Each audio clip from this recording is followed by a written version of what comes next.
This podcast includes graphic material of sexual assault and murder. Viewer discretion is advised. Welcome to Detective Crows, where I give the facts about true gruesome crimes committed by well-known and unknown killers. In each first episode, I give most of the facts on the situation and the person committing these heinous acts, from their childhood, relationships, the killer's thoughts and emotions, and actual killings. In the second episode, I hope to discuss the acts done by the person or persons with some well-researched friends, creating our own conclusions and helping you develop your own opinion on the case. Today's case is the Canadian serial killer, Russel Williams. Russel Williams was a perverse serial killer who started with stealing for his fetishes, sexual assault, and then escalating to murder, taking two known innocent victims' lives to satisfy his needs. The women who were harmed by the military officials suffered greatly, and the lucky members of victims are still alive.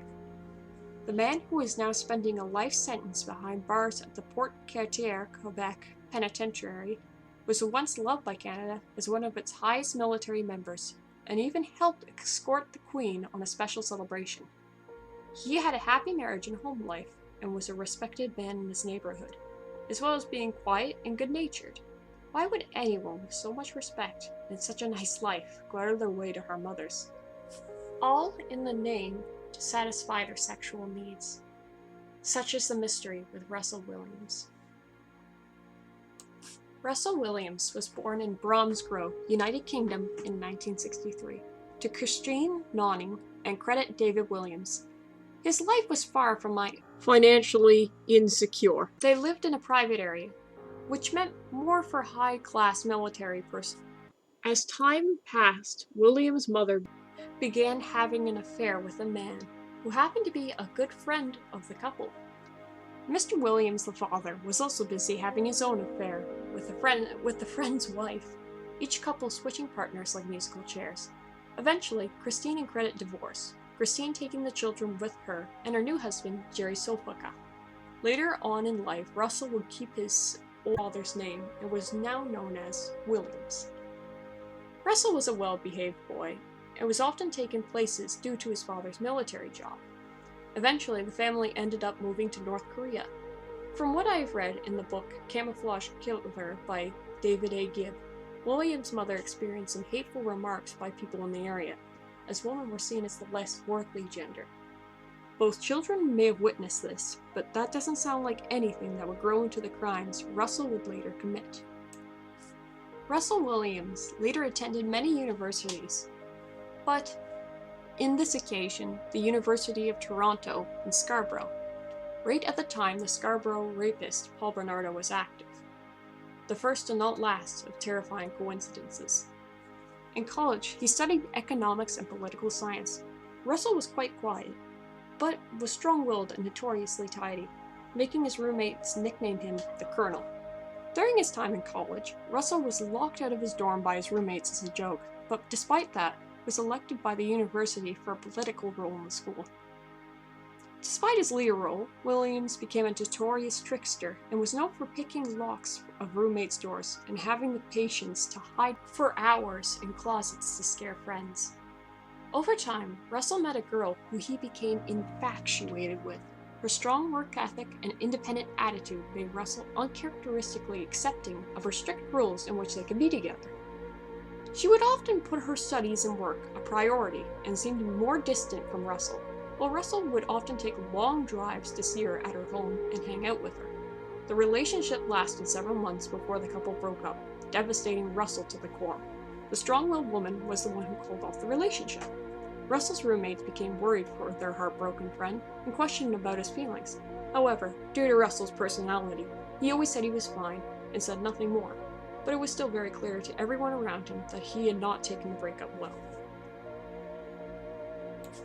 Quite suddenly, Russell grew a fascination in the military, which surprised his roommates as he didn't seem to have much interest in the military before. But quite quickly, Russel Williams began training and started up his career in the military.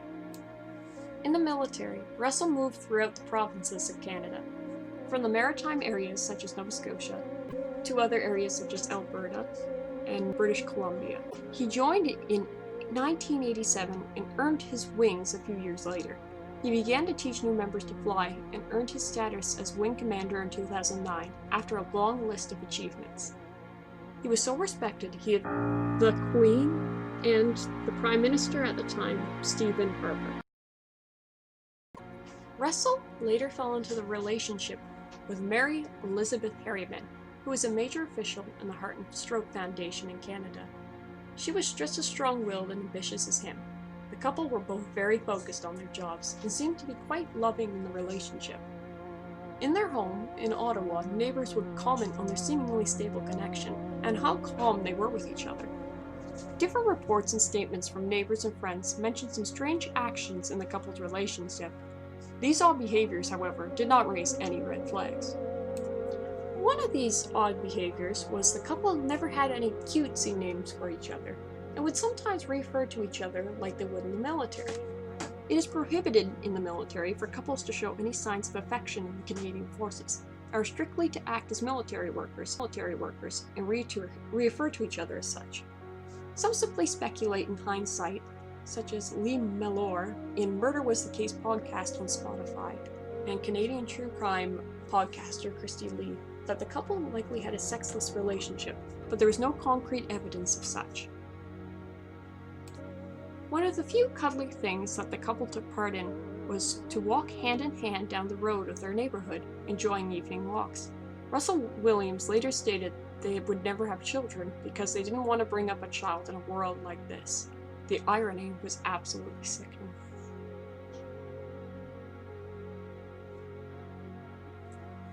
No one can really say for sure when Russell began break-ins, intruding into homes to take women's clothing, underwear, and sex toys. However, it is likely he started in his 30s. Before moving to Cozy Cove, Russell lived next door to a family with a young girl. Over the time she grew up, Russell was very close to the family and was considered to be like a family member. He often took the kids out tubing on his boat, thinking it would be safe for their beloved neighborhood military official to keep an eye on the area. Sometime while they were gone, Russell broke into the home and stripped naked in the young girl's room. Some may wonder why he liked to strip before committing some of his crimes. Some may speculate it was part of his sexual fantasy. Russell proceeded to masturbate on the young girl's bed, trying on some of her underwear and panties while taking photos of himself wearing each piece. At one point, Russell could be seen in one of the photos he took, kissing some blood on the panties, likely the girl's first menstruation.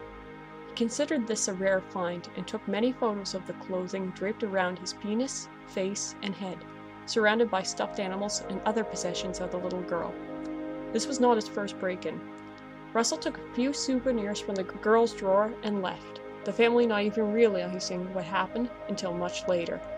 Russell moved to Cozy Cove not too long after, the family not even realizing what happened until the court case much later. Russell moved to Cozy Cove after some time. About the year 2009 in July, Russell had to move closer to the base as his job became more demanding for certain events. The couple formed a plan for Russell to live in the cottage at Cozy Cove, while Mary stayed at their original home in Ottawa. Over the weekends, each partner would drive the long trip to see each other, if both parties were up for it.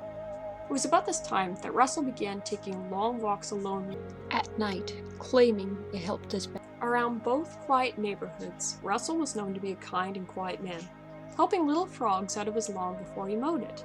The neighbors noted that he kept to himself, but genuinely liked the person he seemed to be, adoring his cats and going for long walks alone or with his wife. However, at this time, Russell was going through a lot of emotional stress and was fighting with his mother and brother. Despite being in his 40s at this point, Russell was inconsolable that his mother and her second husband broke up. So much so, the family fought over the situation constantly, and Russell began to use minimum contact with his mother and brother. The pair tried to reconcile with Russell, but Russell remained at a distance.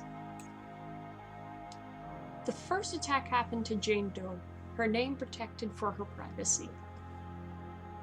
The young mother had been sleeping in bed, her baby in the next door room, while her truck driver boyfriend was out busy on the road on his job.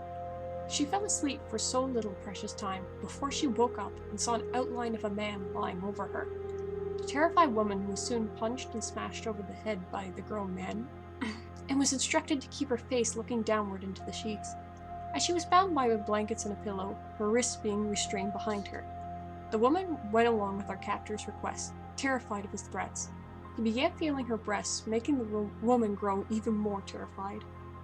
At this point, she made the comment that she recently had a child and probably did not look her best. It only fueled her terror more when the stranger responded by saying she looked cute no matter what. During the assault, the woman begged the man if she could see her baby to calm her down, and oddly enough, the man agreed, gripping her wrist tightly as he led her to the baby's room, continuing to feel her breasts as she looked at her sleeping child. A little while later, the man forced her back onto the bed and instructed her to spread her legs. Jane Doe at first hesitated until the man said, "Don't make me, make you."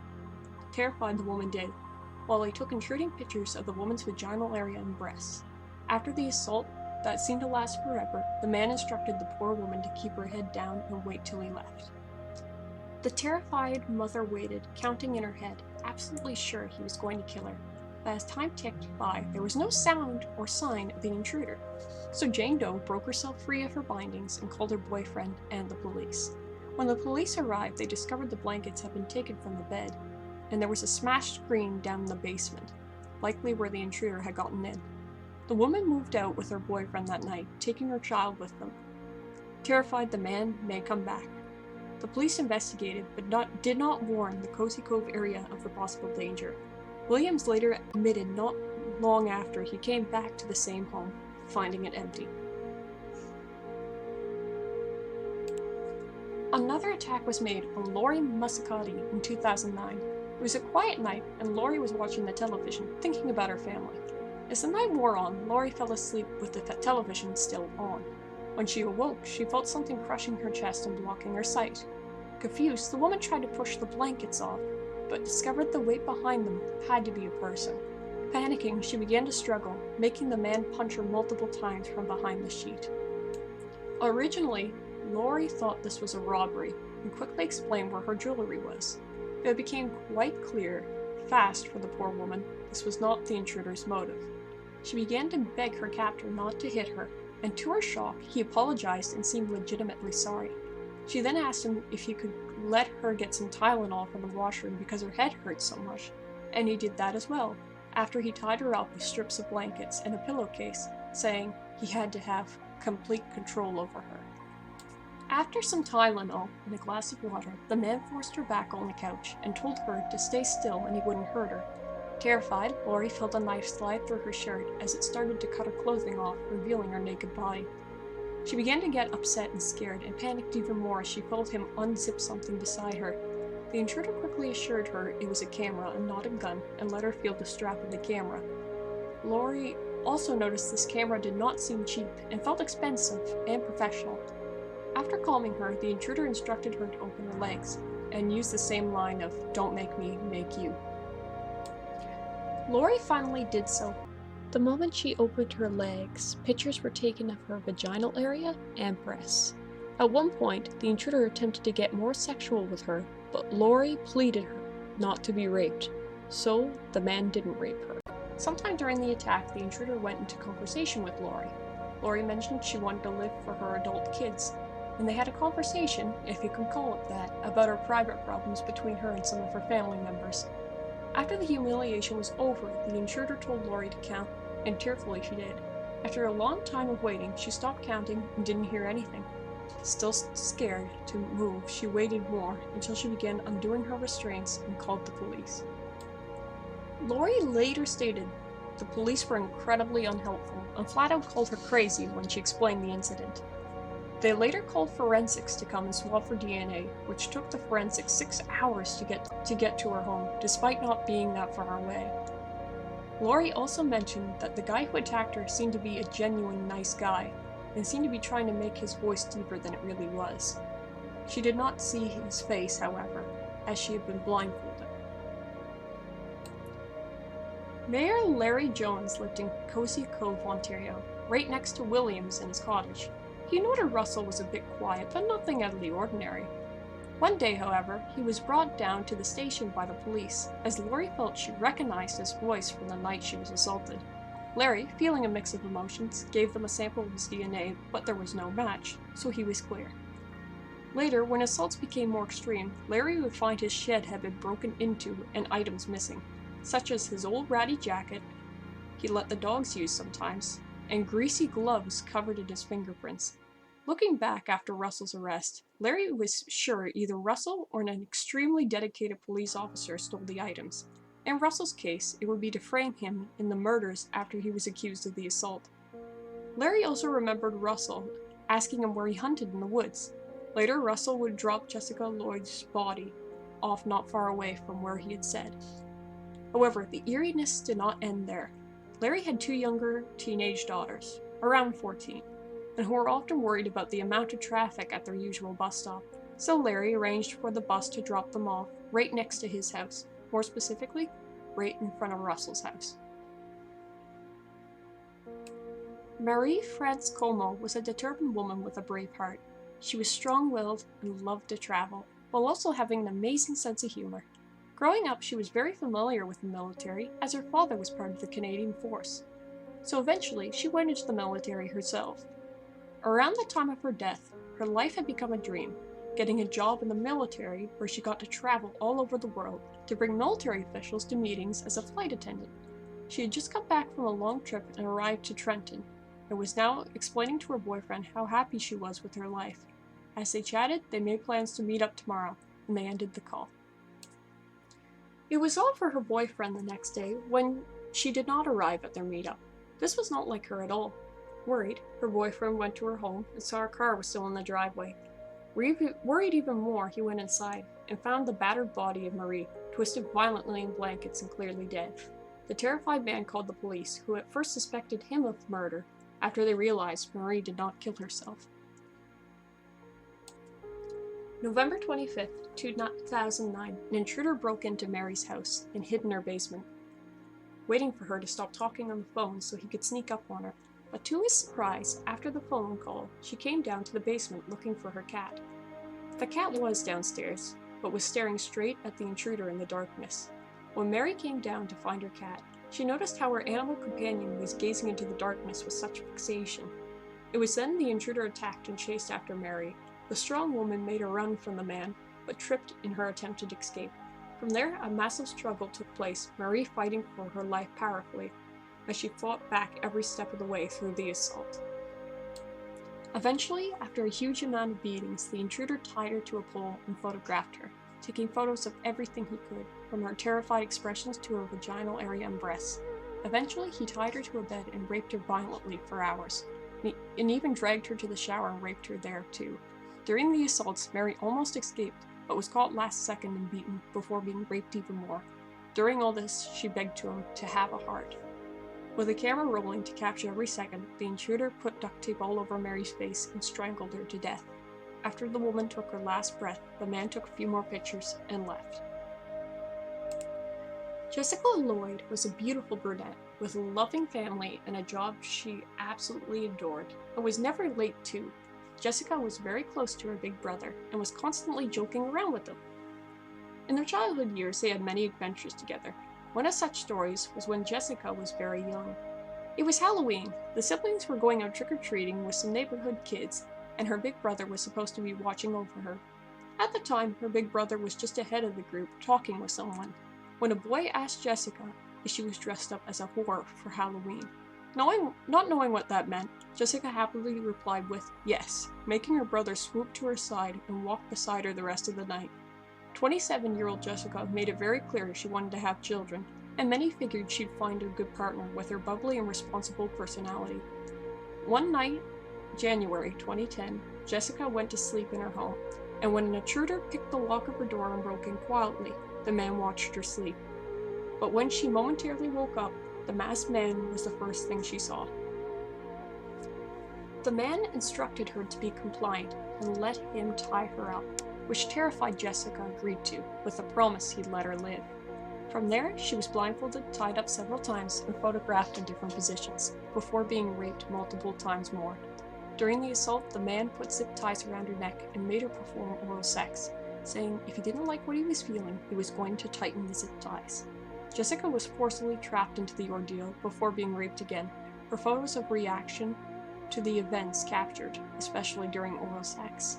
The intruder then kidnapped her and took her to his home in Cozy Cove, where he raped her in the shower completely naked.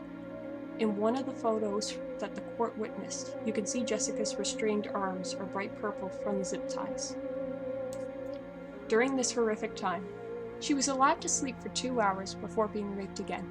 At one point, Jessica began panicking, claiming she felt really sick and needed to go to the hospital, which this man's response was to take deep breaths. Eventually, Jessica had a seizure, and the man filmed every second, seeing her battered body react to stress.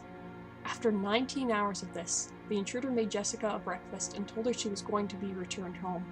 In one photo, Jessica is seen blindfolded and smiling, either being instructed to smile or thinking about going home. When the intruder took her to the garage to go home, he hit her very hard over the head with a hammer and instantly killed her. After this act, he put her in the back of a car trunk and went out for some military parties and spent time with his wife. Later, he dumped the beautiful girl's body on the side of the road off into the woods. When Jessica's disappearance was noticed after she did not come to her job, a huge group on Facebook began to try and track her down, while the police did what they could with evidence. The intruder had left tire tracks and boot prints in the snow, which was very much like fingerprints to authorities. A few witnesses reported seeing a car by Jessica's home during the late evening, so the cops began a roadside check. Jessica's family was devastated, her mother Roxanne and her beloved son begging people to help find their sweet daughter and sister. Meanwhile, the police happened to pull over Russel Williams and noticed his car seemed similar to the one the witnesses had reported. They questioned Williams, but Williams claimed he was in a hurry to see a sick child in the hospital. The police let him go and took a sample of his tire tracks without him knowing. Later, the police searched him up and discovered his military status and the fact he had no children. Meanwhile, on the Facebook page, the Facebook group was greeted by a message from Russel Williams himself, saying how he hoped the family was alright and prayed for Jessica's safety. He had also done a similar message for Mary Frances Como's murder, and he specifically addressed her father, who was in the military, asking if he could do anything for them in this harsh time. Sick bastard. Jim Smythe was assigned to talk to Russell. With his experience in the past with other confessions, he seemed to have a good way of making people talk. Russell was brought in on February 7, 2010, to discuss the tire tracks, on the pretense it was to clear his name so they could find the real killer. When Russell entered the station, he had a confident attitude and was making humorous comments during the interview while chewing gum. At one point, the officer, Jim, asked him what his background would be like if they looked it up. Russell's response was, it would be very boring. As the two talked more, Russell's boots were being compared with the prints at Jessica Lloyd's home. The police asked them if they could use them, and Russell confidently agreed. The interviewer began to ask Russell where he had been the night of Jessica Lloyd's disappearance, and Russell claimed he had been with his wife. Slowly but surely, Jim Smythe began to quietly rip apart Russell's story, bringing up the irregular statements such as the police stopped mentioning that Russell was seeing his sick child. All the lies were piling up. The military officer was starting to become more quiet, no longer looking as confident as he felt, the power of the situation slipping from his fingers. There were long pauses during the police tape as Russell seemed to consider his options. Backed into a corner, the intruder finally began to reveal where he hid Jessica's body and where he had really been that night. The interrogation officer then told him they took his boots and the prints matched, and they were searching both his cottage and his wife's home as they spoke. Williams quickly spoke up and pleaded for the interviewer to be careful, and not to put too much stress on his wife, and to be especially careful when they took the evidence out, so they did not scratch up their new floor at the Ottawa home. Once the 10-hour interview was over, Jim Smythe mentioned it would be a good idea to write apology letters to the victims. Surprisingly, Russell did just that, writing to Como's father, Jessica Lloyd's mother Roxanne, Jane Doe, Lori Massacotti, and his wife. Meanwhile, at their main home, police officers were searching it, with a confused and panicked Mary Harriman being told the charges her husband was facing. It is hard to say exactly why, but Mary seemed to pay more worry to the scratches the police were leaving on the floor than anything else. Some argue there even was scratches. Needless to say, all people react differently to such severe news, and it was likely she was in shock. But it was odd how much she seemed to fret about her floor and home rather than the evidence of her husband torturing victims. A lot of evidence was found in the garage, mainly women's clothing, while in a grand piano, a hard drive was hidden and filled with victims' pictures and child porn. On his computer, there were thousands of pictures and videos of Jane Doe, Lori Massacotti, and the murder victims hidden in the computer, along with more child porn and portraits of Russell in women's clothing he had stolen. When the news came out, a hard drive was hidden and filled with victims' pictures and child porn. On his computer, there were thousands of pictures and videos of Jane Doe, Lori Massacotti, and the murder victims hidden in the computer, along with more child porn and portraits of Russell in women's clothing he had stolen. When the news came out about Russell Williams, everyone was in shock, which soon turned to pure anger. Many military officials felt ashamed, and plenty of military members were spit on by the public after the horrible news came out. The Canadian military was quick to remove Russell's bio on their website and wrote out a statement to Canada. One political official called Russell a fucking monster, but he later toned down his statement. In prison, Russell was a model prisoner, waiting for trial, and gained respect of many guards who found it surprising he was in there, as he was such a big official. However, one day he wrote a suicide note on the wall in ketchup and tried to suffocate himself by shoving toilet paper rolls down his throat. He was stopped and put on suicide watch. Prisoners in the prison later nicknamed him Ketchup Colonel. Russell quickly dove for a plea deal, admitting to murder, rape, battery, unlawful confinement, trespassing, and every other charge. The only thing he would not acknowledge was the child porn. Russell was given a life sentence of 25 years, for both murders to be served consecutively. During his trial, Russell was seen staring at the floor, seeming remorseful, and during the family members' testimonies, he was crying. Lori Massacotti was going to stay much like Jane Doe and stay private, but later decided to go public, so she could say more about what happened to her. At the trial, she told Russell and the court that she hated Russell, but she forgave him because he let her live, and that was something she could respect him for. Jessica's brother was clearly furious over his beloved sister's murder and made that quite clear to Russell Williams. While Roxanne, Jessica's mom, said it felt good to see her daughter's killer cry. Russell later admitted that the last words Jessica ever said was, "Tell Mom I love her." Mary Como's dad mentioned how betrayed he felt by the military after serving so many years in service, only to have his beloved girl taken by an official. Mary Como had two stepsons that she absolutely adored, and they thought she was hilarious with her jokes and her quick humor. Sadly, they never got to see her again after that night. Mary Como also had a grandmother, who was never told about her death because the family did not want to say how their spunky granddaughter had died in such an awful way. During the trial, some of the audio from Jessica Lloyd's tape was played, but it was too disturbing to see the actual tape, so it was turned towards the jury and not the media. Once the trial was done, all the clothing he had stolen from hundreds of break-ins was burned and tapes destroyed. There was an occasion mentioned in trial where Russell left a cheeky message on computers to victims of break-ins. Once he stole many personal items and left a message of "Merci" on the owner's computer.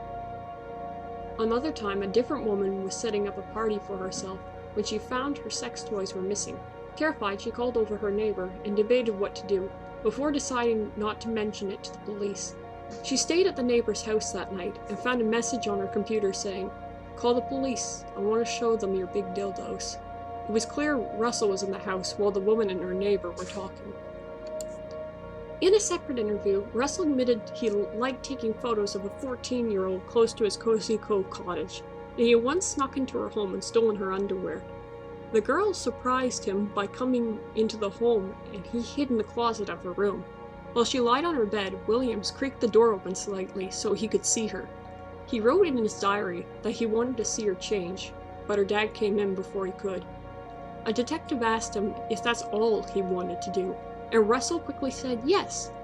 But the detective asked him if he really would have stayed in that closet if the father didn't come home earlier. Russell didn't say anything. Russell's wife Mary stayed as far as she could from the entire situation, which was understandable, and hid from the media. Russell's letters were sent to his victims' families, but it made the salt in their wounds come to light for many families. Jessica Lloyd's brother noted that their letter was a good fire starter. Russell was officially stripped of his military status and sent to a prison that later shut down and moved into the Quebec Penitentiary, beside Paul Bernardo and Willie Pigman. After the conviction, Mary visited Russell in prison until they divorced 2 years later, dividing property, and Russell telling his wife to take good care of their cat. All victims and their families applied for funds for the damage they suffered, which a debt collector had to go after Williams for, surprisingly.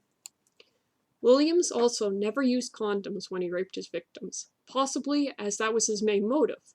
It was clear he also had a bondage fetish, as he tied his victims in extravagant ways, not just so they couldn't get away. He claimed he liked women from early 20s to early 40s, but child porn said otherwise. He often got naked before he entered homes, and spent hours trying on clothing. He claimed he saw Jessica Lloyd on the highway as she was working out in front of her home window, which seemed odd.